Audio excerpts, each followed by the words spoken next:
안녕하세요. 역사 브리핑입니다.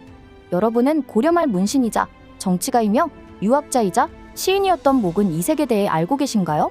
오늘은 정도전과 정몽주 등 고려말 사대부들의 아버지로 불리며 한반도의 성리학을 확산시킨 목은 이색의 생을 따라가 보며 이색은 어떤 인물이었는지 알아보는 역사 브리핑 시작하겠습니다. 1328년 충수광 시기에 태어난 이색은 어릴 때부터 매우 영리해 7세 때부터 독서를 시작했습니다. 이색은 아버지 이곡의 친구이자 안양, 백이정의 학문을 계승한 이재현에게 성리학을 배우면서 성장했고 14세에는 성균시에 합격해 일찍부터 명성을 떨치게 되었습니다. 1348년 이색의 아버지 이곡이 원나라 관리로 임명되자 이색도 원나라에 입국하여 국자감 생원이 되어 성리학을 연구하게 됩니다.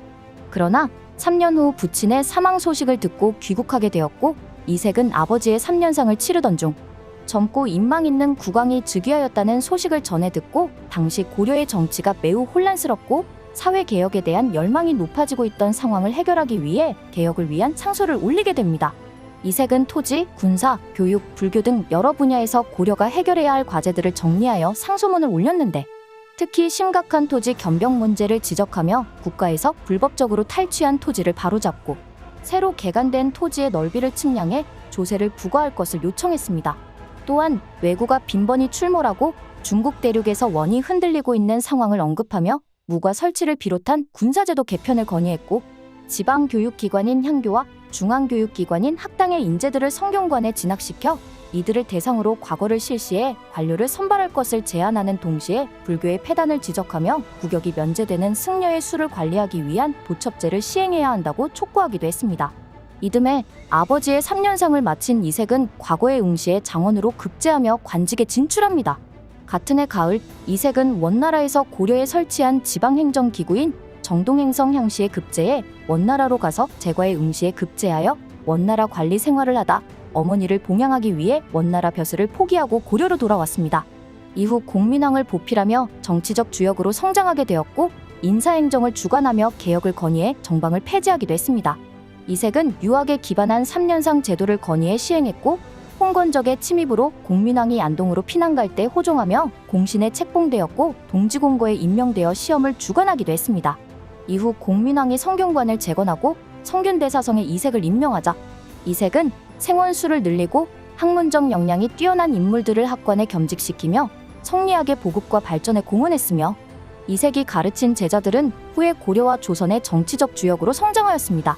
1371년 이색이 모친상으로 관직을 내려놓고 떠나자 공민왕은 이색을 관직에 복귀시켜 최측근에 두려했지만 이색은 병을 이유로 사임하는데 우왕 시절 이색은 우왕의 요청으로 우왕의 사부가 되어 다시 관직에 나서게 됩니다.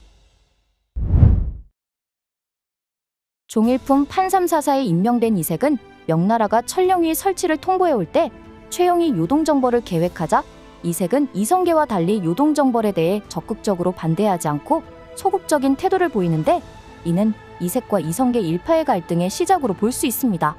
이성계 일파의 위화도 회곤 이후 다음 왕을 누구로 해야 할지 논의할 당시 이색은 조민수와 함께 창왕을 지지했지만 이성계 일파의 반발로 인해 정치적인 대립이 격화되었고 이색은 이성계 일파의 세력을 견제하기 위해 명나라의 사신으로 가서 창왕의 책봉을 받기 위해 떠날 때 이성계의 위세가 높아져 자신이 귀국하기 전 변란이 발생할 것을 염려해 이성계의 아들 중 한 명을 인질로 데려가기도 했습니다.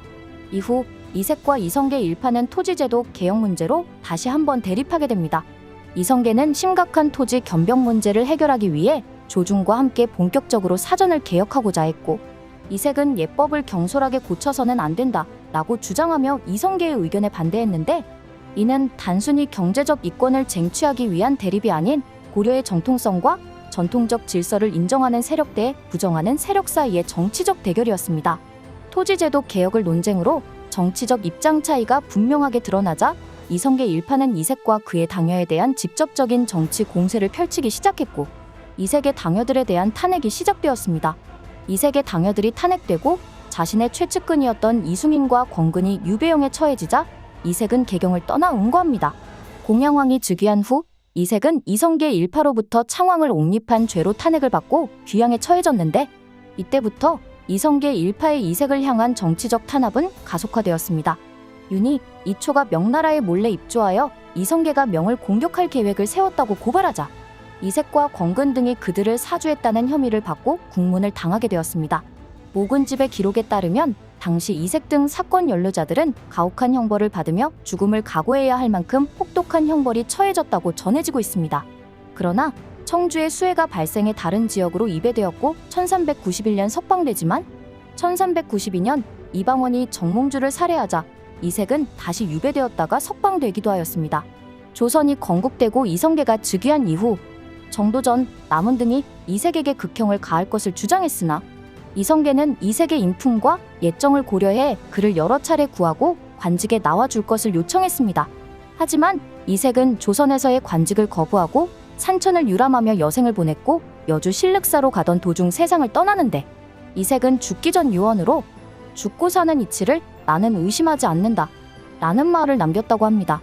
이색은 여말선초 거의 모든 사대부를 길러낸 인물로 그의 제자들이 후에 관악파와 살인파를 형성하게 되고 그 계보에서 거의 최상단에 있는 인물로 신진사대부에 큰 영향을 끼쳤습니다. 비록 이색은 정치가나 관리로서의 자질은 부족하다는 평가가 있으나 당대 최고의 지식인으로 이름을 떨쳤고 끝까지 조선 왕조를 거부했지만 조선 왕조를 세운 세력들을 길러낸 조선의 사상적 스승으로서 중요한 역할을 했습니다. 영상이 유익하셨다면 구독과 좋아요 부탁드립니다. 감사합니다.